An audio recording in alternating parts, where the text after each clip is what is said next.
మహారాజా మహల్లో 2 రాణులు కాలగతులుగా జీవించేవి. రాత్రి మరియు రోజు యాదృచ్ఛికంగా వేకువగా. రోహిణి దయాళువుగా మరియు భక్తిగా ఉదయాన్ని ప్రార్థన మరియు పూజలో గడుపుతుంది. వసుంధర గర్విభరితమైనది మరియు చల్లగా. సాయము వంచనతో చరవాణి చూస్తూ ఉండేది. పవిత్ర వ్రత వేడుక సమయంలో రోహిణి చేతులు ముడివేసి కూర్చుంది. ఆమె భక్తి స్వచ్ఛమైనది మరియు నిరంతరమైనది. ఆమె మణికరం మీద ఒక బంగారపు తార దృశ్యమవుతుంది. ఆమె ఆధ్యాత్మిక సంబంధం యొక్క చిహ్నం. చీకటిగా ఉన్న తలుపు నుండి వసుంధర పెరుగుతున్న ఇర్దుతో చూస్తుంది. ఆమె మనసు తన సహజీవితిని ఆశీర్వదించిన ప్రశాంతతకు వ్యతిరేకంగా కఠినమవుతుంది.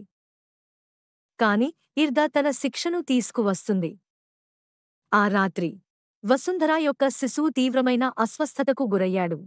అసంతృప్తిగా కేకలు పెడుతూ ఆమె తన క్రమంలో క్షీణిస్తున్న శిశువును పట్టుకుని ఉండగా ఆమె ముఖం మీద కళ్ల నుండి నీళ్లు పరుచుకుంటూ ఆమె అర్థం చేసుకుంది. ఆమె ఇర్దా ఈ బాధను తన మీద కల్పించింది. మళ్లీ వ్రతరాగా అంతంత మాత్రానికి మారిపోయింది. వసుంధర సున్నితమైన కళ్లతో మరియు వినమ్ర హృదయంతో దగ్గరపడింది. ఆమె ముఖం సాధారణమైన ఉత్ఖననాన్ని విడిచి మృదువైన నుదుసులోకి మారింది. పుణ్యక్షేత్రంలో వేడి సబ్జెక్టివిజం పూరించబడింది. ఆమె వినమ్రతను నేర్చుకోవడం ద్వారా శాంతిని పొందింది.